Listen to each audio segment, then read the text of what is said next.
Okay guys, let's look at a scenario that will allow us to build what is commonly known as the compound interest formula. Let's just take some easy numbers here. Let's take $100 at a 10% annual percentage rate. Let's compound the interest, which means add the interest to the original investment annually, and then quarterly, and then monthly and daily, and see if we can get a sense of the pattern here. Okay, so if we do compounded annually,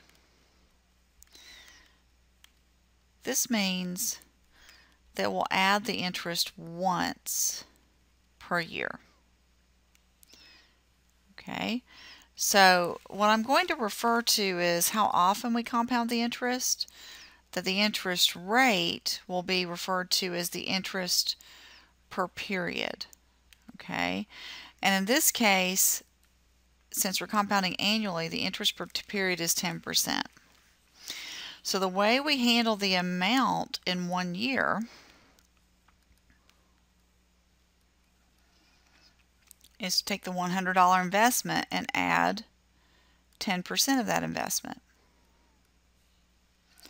which results in $10 in interest, or $110 total. Now, something I'd like for you to observe about this as an initial pattern is that 100 plus 10% of 100 is the same algebraically as 100 times the quantity 1 plus 0.10, which is the same as 100 times 1.10. Okay, now that's important because this is basically your initial amount times 1 plus your interest per period. Okay, so eventually I'm going to call this, and I'll go ahead and do so now, the periodic interest rate. So again, a period is how often you compound the interest. Okay, so in this scenario right now we have $110. Let's throw this one in. Let's say I'm doing compounded semi-annually.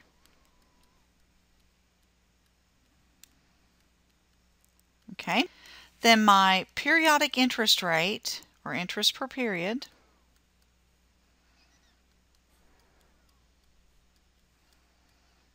is actually 10% divided by 2, or 5%.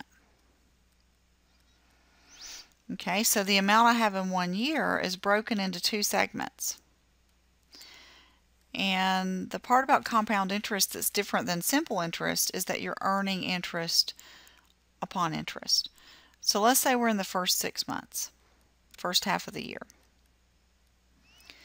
Then we have $100 plus 5% of $100. And like before, a little factoring, this is the same as 100 times 1 plus the periodic rate.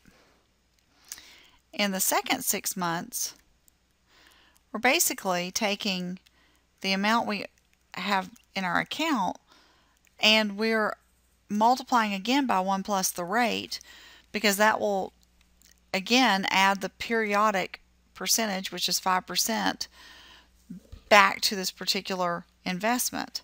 So notice this is 100 times 1.05 squared. Okay, so there is some semblance perhaps of exponentiation here. All right, and then we can get an amount of money for this. You can do the calculator values on that. All right, let's do quarterly.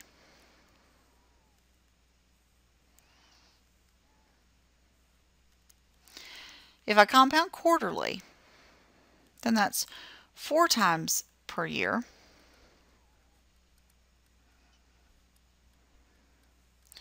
My periodic interest rate is 10% divided by 4,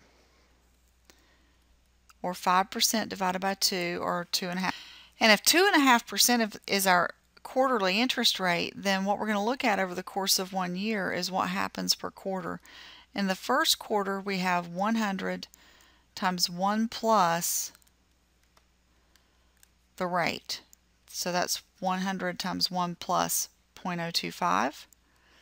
In the second quarter, we now have the previous amount of money, but again, we want to reflect that we're going to add 2.5% to that. So again, we multiply by 1 plus the rate. Third quarter, same thing. Previous amount times 1 plus the rate. And fourth quarter, likewise. Previous amount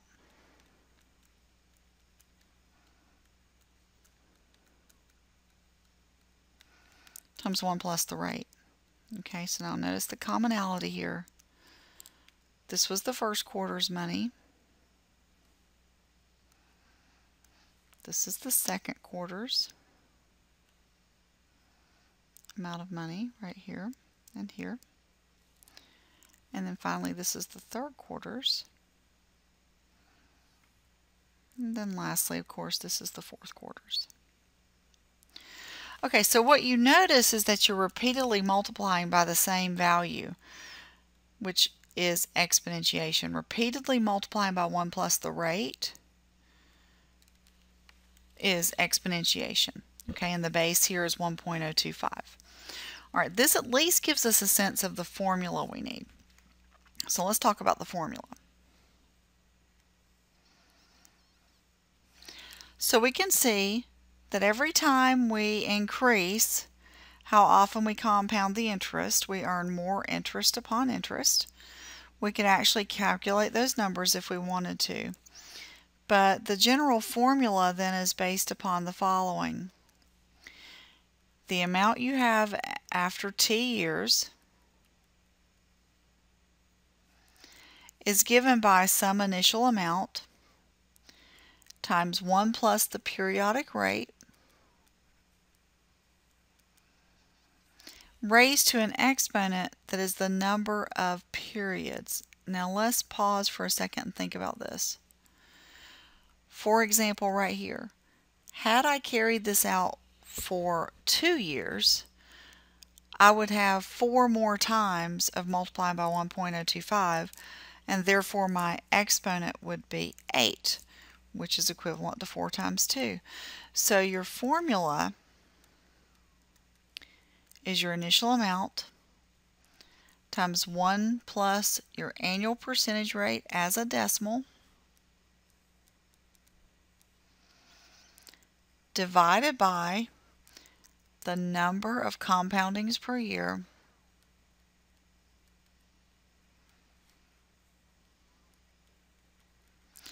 raised to an exponent that's the number of compoundings per year times the number of years. Okay, to clean this up even further, and again, this is P is typical for principal, by the way, which means initial amount. Principal usually refers to money situations. So your amount is your initial amount, 1 plus your annual percentage rate divided by the number of compoundings per year raised to an exponent that reflects the number of investment periods. So when you're in this scenario, P is your principal, R is your annual percentage rate, N is the number of compoundings per year,